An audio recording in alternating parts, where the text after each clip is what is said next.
Ukraine is ready to come to the negotiating table as soon as possible. America के राष्ट्रपति Donald Trump ने रूस Ukraine युद्ध को लेकर सबसे बड़ा ऐलान कर दिया है And have received strong signals that they are ready for peace.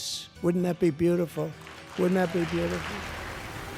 अमेरिकी राष्ट्रपति वो शख्स हैं जो एक कारोबार से राजनीति के मैदान में उतरने के साथ ही लगातार इतने परिपक्व होते जा रहे हैं, वो लिफाफा देखकर ही खत का मजमून भांप लेते हैं।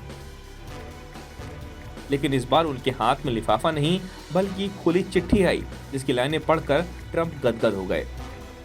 दरअसल डोनाल्ड ट्रंप ने अमेरिका के राष्ट्रपति के रूप में दूसरी बार पद संभालने के बाद पहली बार संसद के संयुक्त सत्र को संबोधित किया। America is back.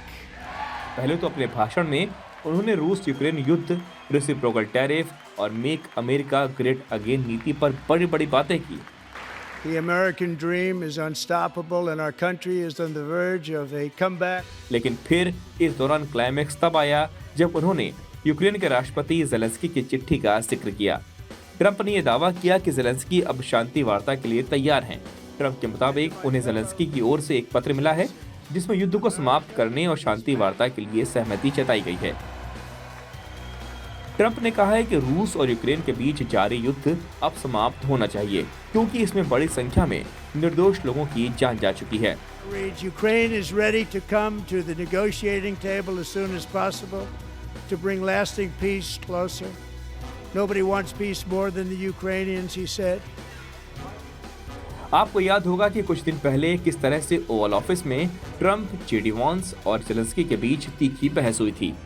करीब एक हफ्ते पहले हुई इस बातचीत के दौरान ट्रंप ने ज़ेलेंस्की को कड़े शब्दों में फटकार लगाई थी, यहाँ तक कि उन्हें मूर्ख राष्ट्रपति तक कह दिया था। ट्रंप ने कहा था कि अमेरिका ने यूक्रेन की सहायता के लिए अब तक $350 बिलियन खर्च किए हैं, लेकिन अब यूक्रेन के पास रूस से लड़ने के लिए कोई मजबूत रणनीति नहीं बची है। उन्होंने ज़ेलेंस्की पर हर हाल में समझौता करने का दबाव भी डाला था, लेकिन वार्ता के दौरान हालात इतने बिगड़ गए कि ज़ेलेंस्की बीच में ही व्हाइट हाउस छोड़कर चले गए। लेकिन समय के साथ ज़ेलेंस्की को एहसास हुआ कि वो क्या कर बैठे। भले ही उन्हें ब्रिटेन के प्राइम मिनिस्टर ने गले लगाया, लेकिन ट्रंप की टीस तो बाकी ही रही। इस घटना के बाद ज़ेलेंस्की ने अपने बयान में ट्रंप के साथ हुई बहस को अफसोसजनक बताया और इसके साथ माफी भी मांगी। Ukraine is ready to come to the negotiating table as soon as possible. अब ट्रंप के दावे के अनुसार ज़ेलेंस्की ने पत्र लिखकर शांति वार्ता के लिए अपनी सहमति जताई है, जिससे ये साफ होता है कि वो अमेरिका के बढ़ते दबाव में आ गए हैं।